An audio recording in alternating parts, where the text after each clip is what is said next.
ঈদের ছুটিতে লক্ষ্মীপুরের রায়পুর সদর ও রামগতি উপজেলার মেঘনা নদীর পাড় এখন মানুষের মিলন মেলায় পরিণত হয়েছে।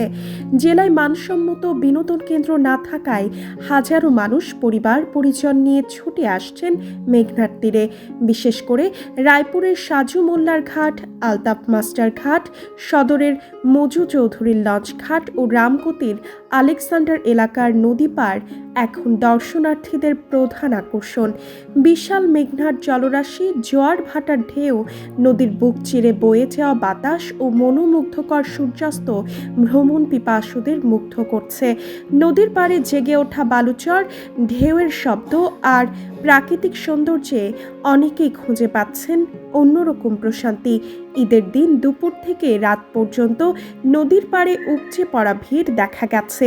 স্থানীয়দের অভিযোগ, দীর্ঘ ৫৪ বছরেও রায়পুর পৌরসভায় গড়ে ওঠেনি কোনো আধুনিক বিনোদন কেন্দ্র।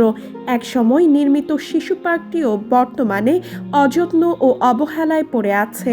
ফলে ঈদসহ বিভিন্ন ছুটিতে মানুষের প্রধান ভরসা হয়ে উঠেছে মেঘনা পাড়।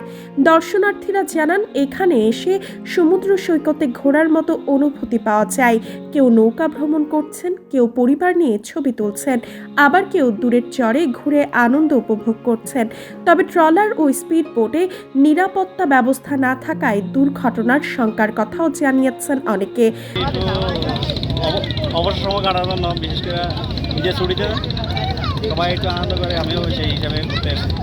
তো এখানে জমিতে পরে আমি দেখতে আসছি, কখনো আসা হয় নাই, কিন্তু এই জায়গার অনেক সুনাম শুনছি, ফেসবুকে দেখছিলাম অবশ্য। কিন্তু এখানে নিরাপত্তা দিলে ভালো হয়, সরকারের কাছে এই আবেদন থাকলো আর কি।